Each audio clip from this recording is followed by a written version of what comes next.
So you've purchased a new electric shower, but you don't know how to install it. Well, this video is going to show you step by step on how to do that. But before we get into it, please don't forget to like, subscribe to the channel, because it really does help our channel grow and it allows us to do more videos like this for people like yourself. So far what we've done is isolated the mains water supply to the actual electric shower by turning off the little isolation valve at the top. Now, you may not have one of these, so you might have to shut your mains off to the whole property.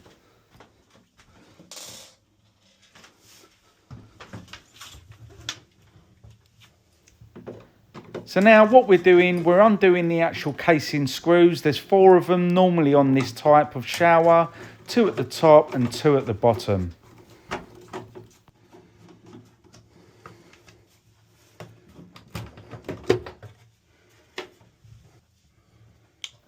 So once we've done this, you can then remove the front cover.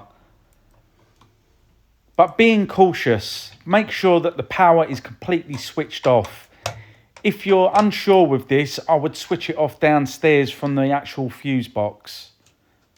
And with an electrical screwdriver or some kind of means of testing the electricity, make sure that it is completely dead and no power is running through it.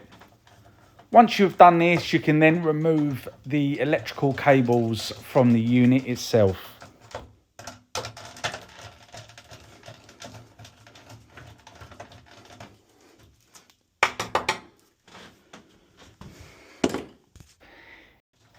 Now, there's one thing I absolutely hate if you haven't watched all my videos before, and that is flathead screws.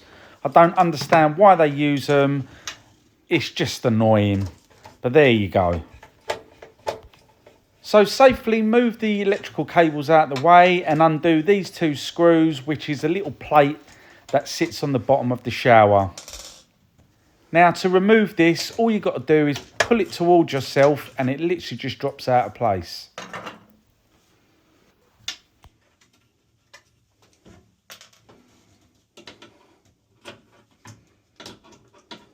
So now with your adjustable spanner, undo the nut that's supplying the actual shower itself. But be careful, as this pipe may still have a little bit of water in it. So maybe have a bowl or a towel underneath it just to catch that water. So this is what I was talking about before, these flathead screws. I don't understand why they use them or why they supply them. I don't know actually if they do anymore, but they're blimmin' annoying for us tradespeople, because you have to use a screwdriver to undo them and you can't use any power tools for them because it just slips off every single time.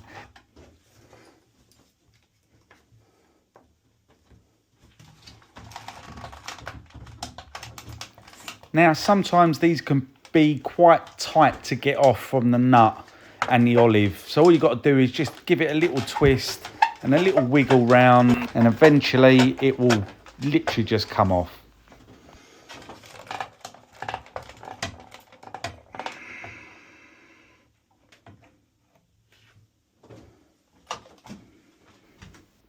So we've bought a direct swap and it is exactly an 8.5 kilowatt. Now you need to make sure that your one is exactly the same.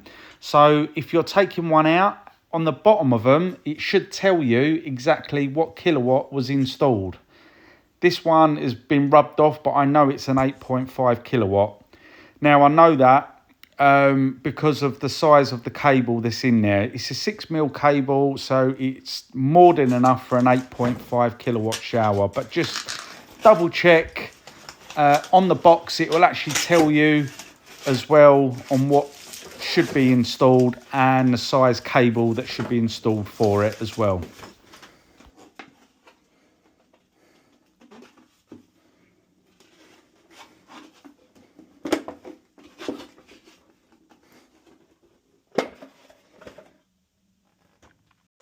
So what you're going to need to get also is a new nut and a new olive for the new one, as the other one, it'll be no good to use. So try and see if you can get a spare nut and olive.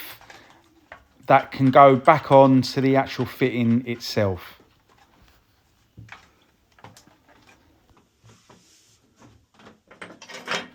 So all we're doing now is doing everything in reverse from what we did when we took it out. So now we're just tightening up the nut and olive on the fitting. Don't over tighten these because you are going onto plastic and sometimes they can crack.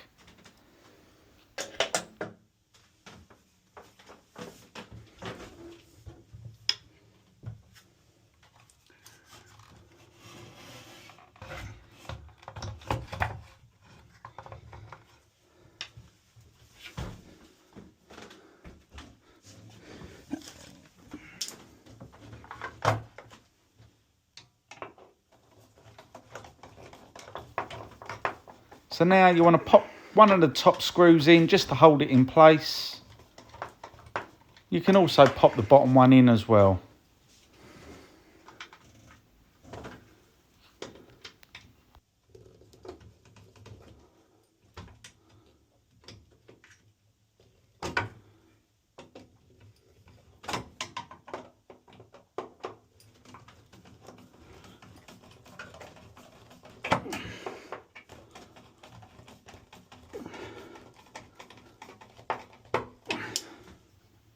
So now with your flathead screwdriver, turn the water back on, or if you've switched it off outside, go and turn that back on and test to see if you've got any leaks.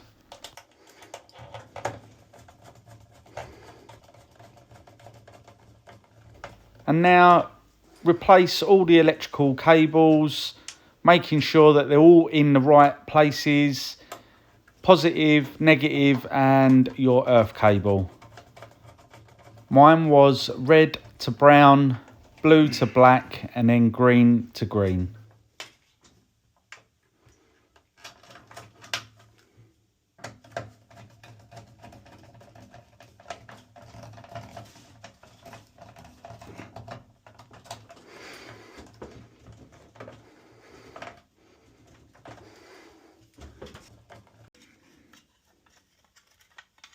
Now, once this is done, you want to be putting on the bottom plate that goes onto the bottom of the actual shower.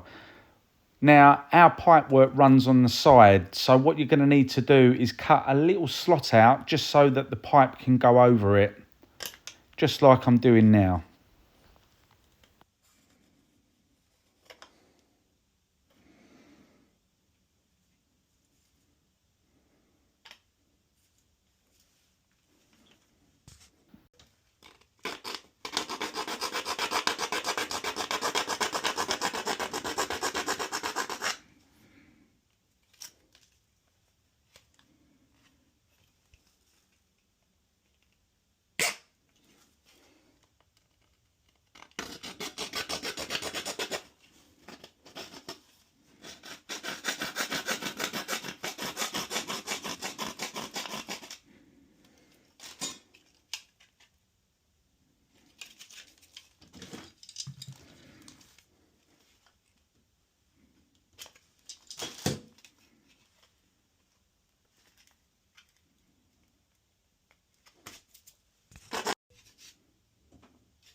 Once this is done, make sure that that little bit goes under it first, and then it should just clip straight in.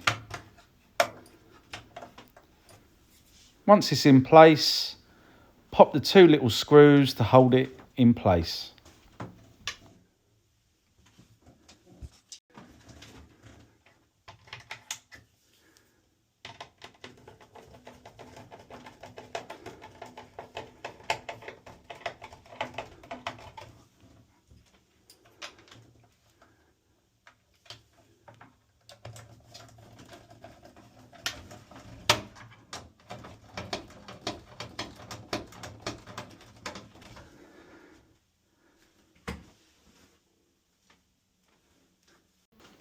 Now it's time to pop the case back on and then pop all 4 screws back in place.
So now it's time to pop the hose on.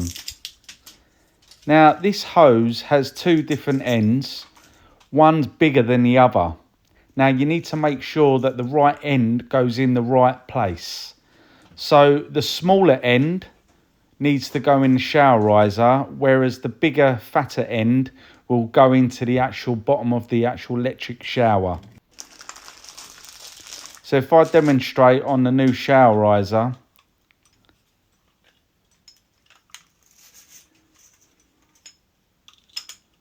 this is the fatter end. As you can see, it doesn't fully seat in the actual shower riser holder, whereas the other side fits perfectly. So just make sure that you've got it the right way round.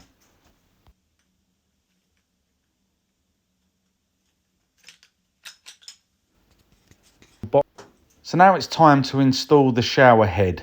Now I can't stress enough, always use the head that comes with the shower. Now a lot of people I've seen in the past have put these high pressured shower heads on and it's blown the seals out on the electric shower. Now the manufacturers will not give you the guarantee if you do so, so don't do it. Stick with the one that it comes with. So I just want to take this moment just to say, please don't forget to subscribe, like and share, comment down below, because it really does help our channel grow and it allows us to do more videos like this for you. We will see you on the next one.